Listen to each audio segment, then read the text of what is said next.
The year is 202 BC. For 16 long years, Hannibal had ravaged Italy, achieving glorious victories like Cannae. Yet his strategic goal, to dismantle the Roman Confederacy, remained frustratingly out of reach. A new young hero rose in Rome to end the terror of Hannibal, Scipio Africanus. Scipio first swept the Iberian Peninsula, Hannibal's supply base.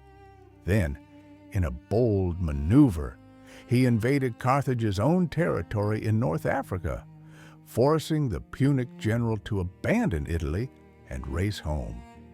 The two geniuses, Hannibal and Scipio, were finally set to clash on the plains of Zama, just 5 days' march from Carthage.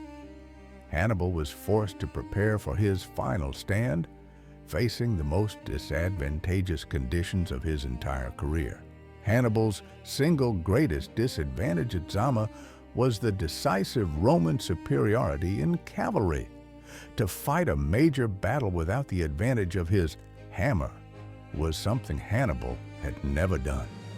Rome commanded over 6,000 cavalry, including 4,000 elite Numidian horsemen under King Massinissa.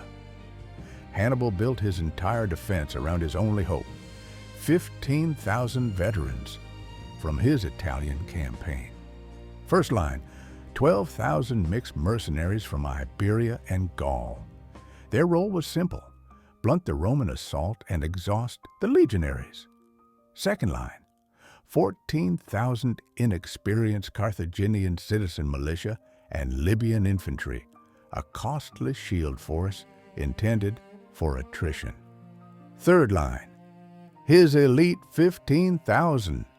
Hannibal deliberately placed this veteran force 150 meters behind the first two lines, ensuring they would not be drawn into premature skirmishes and could be deployed at the decisive moment. Scipio's own deployment was revolutionary, designed specifically to counter Hannibal's 80 war elephants. Scipio arrayed his legions in the traditional three lines, Hastati, Principes, Triarii, but with one critical change: he left clear lanes between the maniples.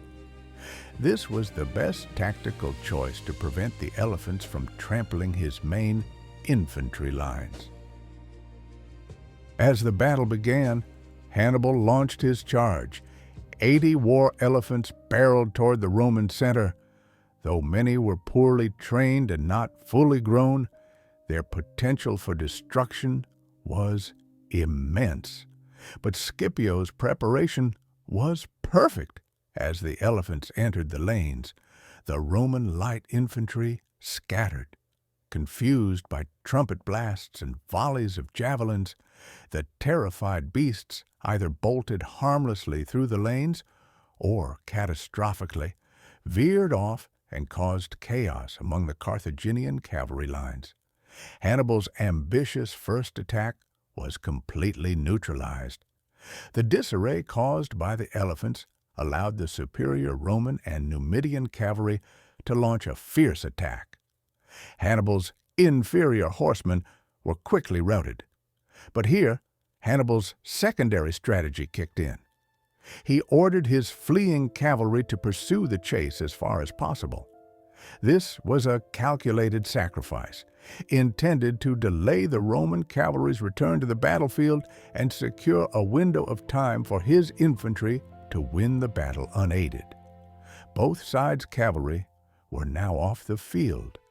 The fate of the battle rested solely on the infantry lines. The infantry engagement proceeded as Hannibal intended. The mercenary first line and the citizen second line were ground down, pushed back against the third line. Hannibal prevented them from scattering, reforming them on the flanks of his elite veterans.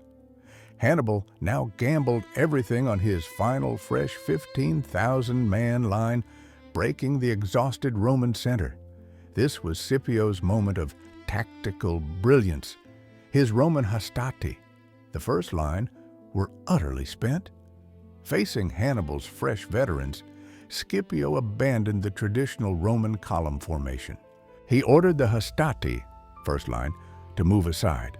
Second, he merged the principes and the triarii, third line, the seasoned reserves, into a single massive force. Third, he then extended this unified elite Roman line into a single, long horizontal formation to meet Hannibal's veterans head-on. This reorganization adhered to the maxim: maximum frontage guarantees maximum firepower.